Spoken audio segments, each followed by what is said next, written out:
Sadhguru, what can I do for my guru? How can I support you? I felt that I want to do something, I don't know what.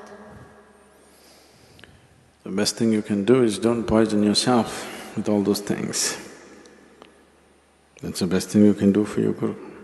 I want all of you to remember this. The best thing that you can ever do for your guru, if at all if you feel like you want to do, is that you drop your nonsense and grow.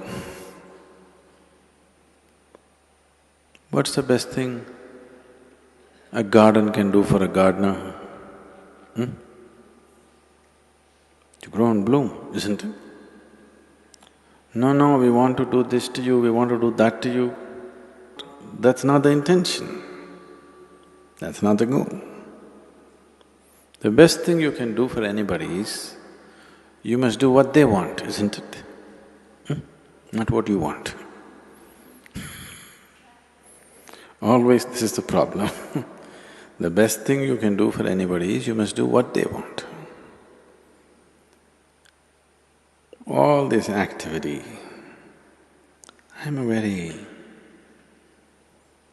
people who have known me early, I was an extremely taciturn person. I never said anything. There were days when I was not on silence, nor was I spiritual, okay? I was just there because most of the time, whether you went to school or college or wherever you went, whether the students spoke or the teachers spoke, everybody spoke such nonsense. Most of the time I chose to remain silent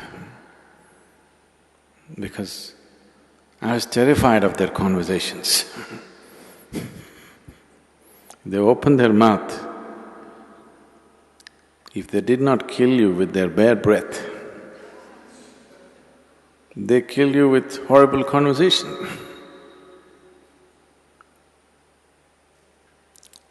Very few people on this planet can simply joyfully say something, it doesn't matter. You don't have to say some great thing. Simply pouring out of their heart, saying something, or simply able to be with another person, very few people. All others are desperately trying to be smart, or they're repeating something they heard somewhere, something they read somewhere, some nonsense endlessly. So I would never speak. Very rarely I would speak. In some places I was exuberantly boisterous, but in most of the other places I was… because I understood if I don't speak, they won't speak, that saves me.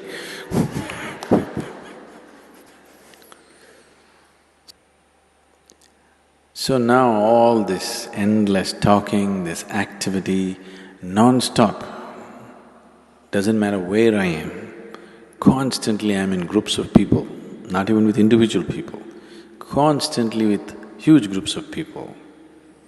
Either in public, sitting behind a microphone, or wherever I walk, there are minimum 10 people around me.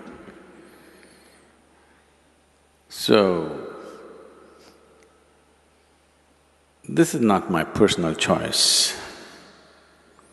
This is a terrible need that there is in the world. That if you do not communicate the way people know, if you do not behave and act the way people know right now, if you don't walk 2 steps with them, you can never walk them in a different direction. So, there is nothing you can do. The best thing you can do is you grow and blossom. Drop your nonsense. Your past nonsense, you leave it to me, present nonsense you handle. If you do that, that's the best thing. Now suppose you died. Even if I died, I will not stop the spiritual part of my activity. So I'm not so concerned about that. Yes, we're concerned. The foundation could be hurt, activity could be hurt, but not the spiritual part of the work. The concern is that people will be here and if they don't grow,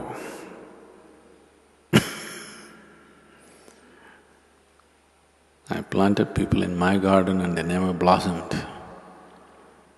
That I'm terrified of.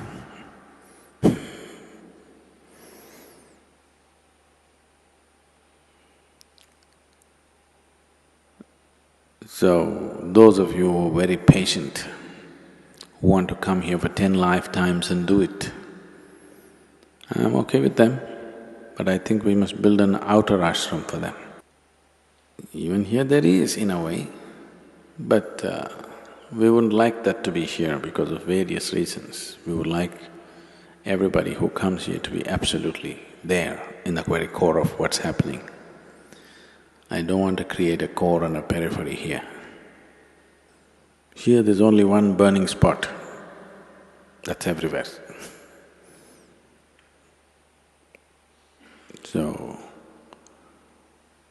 if you've seen the popcorn? You never seen popcorn? It's just a damn corn, how it flowered, the right amount of heat. But some get burnt, some won't pop. That's because they don't. All of them were given the same heat, but some don't receive it properly. They do funny things, and instead of popping, they get charred. Instead of flowering, have you seen a popcorn flowering? That's one flower you can see it happening, right? The other flowers take too much time.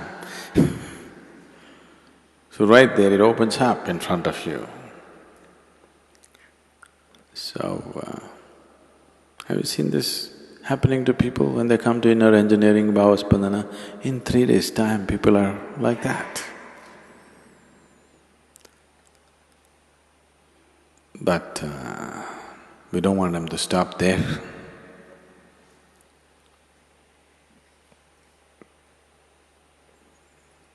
Because we are attanika asapadu people. You know what that means? We desire for everything, we don't desire for this much growth or that much growth. We are not willing to settle for anything less than the whole. If you are willing to settle for peace, we could settle you very easily. If you're willing to settle for love, we would settle you very easily. If you're willing to settle for blissfulness, we could settle you very easily. But we are attanika asapadu. We won't settle for anything. We want it all. Because of that kind of mode, it's just on and on and on. If you're willing to settle for any one of those things, peace, love, satisfaction, happiness, we could have settled you up very easily. So if you just want to settle for any one of them, it's okay, it's your choice. But and you need not be in the core of things. You could be anywhere and still do that,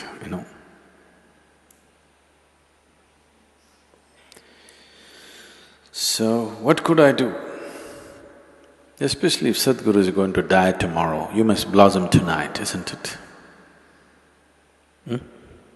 So I want you to look at life like this. Either you may die or I may die tomorrow morning. So, something should happen tonight. Isn't it so? So don't think in terms of weeks and months and years and decades or lifetimes. Think in terms of moments. Because life is in moments.